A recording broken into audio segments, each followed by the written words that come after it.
satu Pamotan. Kali ini saya mengikuti kegiatan guru belajar dan guru berbagi seri pendidikan keterampilan hidup atau disebut dengan PKH. Apa itu PKH? Yuk simak video berikut ini. Ada banyak definisi yang berbeda tentang apa yang dimaksud dengan istilah keterampilan hidup. Namun, dalam kurikulum ini, keterampilan hidup menggambarkan keterampilan yang membantu kita mengatasi tantangan kehidupan sehari-hari, termasuk menjalin hubungan, menyelesaikan masalah, mengelola risiko, membuat keputusan, dan bekerja sama dengan orang lain. Pendidikan lengkap membutuhkan 3 jenis keterampilan. Yang pertama, keterampilan akademik. Yang kedua, keterampilan penghidupan, yaitu kita dapat menguasai tugas-tugas praktis seperti menjahit, pertanian, dan pertukangan. Sedangkan keterampilan hidup, kita dapat memahami diri kita sendiri, orang lain, dan dunia tempat kita hidup.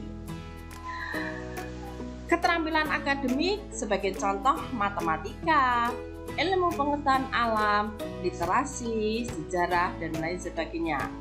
Keterampilan penghidupan, pertukangan, menjahit, pembukuan, pertanian.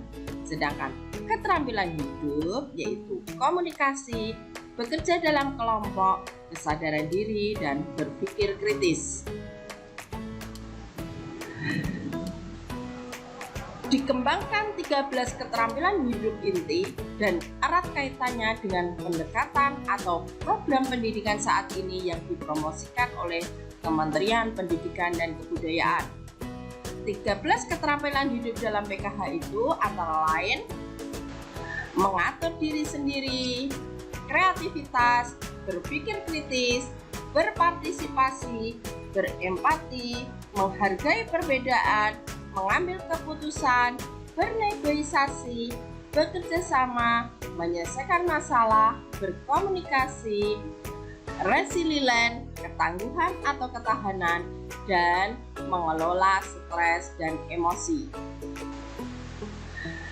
13 keterampilan hidup PKH ini erat kaitannya dengan profil pelajar Pancasila yang beriman, bertakwa kepada Tuhan Yang Maha Esa dan berakhlak mulia, kreatif, gotong royong, berkebinekaan global, bernalar kritis, dan mandiri.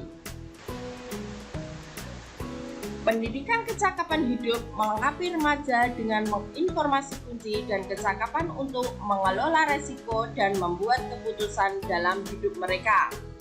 Ada 5 modul. Yang pertama, mengenal diri sendiri.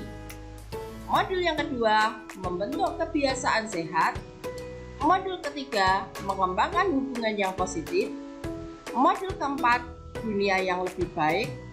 Modul kelima, aksi nyata. Modul pertama, mengenal diri sendiri, terdiri dari identitas saya, mengekspresikan perasaan, menjalani pubertas, dan kepercayaan diri terhadap tubuh. Modul yang kedua, membentuk kebiasaan sehat, terdiri dari kebersihan diri, olahraga dan gizi, merokok, alkohol, dan obat-obatan lain, serta internet dan media sosial. Modul ketiga, mengembangkan hubungan yang positif, antara lain berteman, cinta, kesehatan reproduksi, dan kesehatan seksual. Modul 4, dunia yang lebih baik, terdiri dari hak asasi manusia, kepedulian terhadap lingkungan, kesetaraan gender, perdamaian, dan konflik. Modul kelima, aksi nyata, yaitu mengidentifikasi masalah, menganalisis masalah, menentukan sasaran dan tujuan, dan merencanakan sebuah proyek. Perbedaan mendasar antara mengajar PKH dan mengajar mata pelajaran lain. Peran guru, peran siswa, gaya komunikasi guru dan jenis kegiatan. Di sini guru sebagai fasilitator, bukan sebagai sumber utama informasi. Peran siswa, di mana pengetahuan siswa ini diasumsikan bahwa siswa-siswa memiliki beberapa pengetahuan dasar tentang tema yang dibahas berdasarkan pengalaman hidup mereka. Gaya komunikasi guru yang membangun kekuatan siswa untuk merefleksikan, berpikir kritis tentang kehidupan mereka sendiri dan tentang dunia di sekitar mereka. Lebih banyak bertanya, mendengar, dan memberi klarifikasi.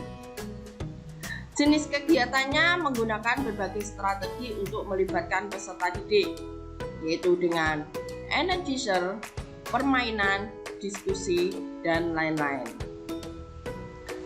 Tantangan implementasi PKH. Bagi siswa, mereka merasa malu untuk mengungkapkan ide. Materi seksualitas masih dianggap tabu. Sebagian siswa mengalami kesulitan dalam menggambar dan masih ada perilaku membuli. Guru atau tutor. Guru lebih fokus pada penguasaan materi yang ada pada modul sehingga mengabaikan 13 keterampilan hidup yang harus dikuasai oleh warga belajar. Mengkontekstualkan PKH dalam kehidupan sehari-hari siswa, menjadi contoh bagi siswa, merubah pandangan siswa tentang tabu, pengelolaan kelas, merubah cara dan kebiasaan. Nah, dari pembelajaran yang diperoleh di sini, pembelajaran lebih interaktif, pembelajaran berpusat pada warga belajar atau siswa atau student center. Kemudian warga belajar memahami pentingnya menghargai dirinya sendiri dan orang lain. Warga belajar lebih menyadari potensi dirinya dan memanfaatkan potensi tersebut pada hal-hal positif. Dan yang terakhir, penggunaan strategi pembelajaran kooperatif atau cooperative learning lebih menonjol dibandingkan dengan strategi pembelajaran lainnya. Demikian video saya kali ini, semoga bermanfaat. Terima kasih.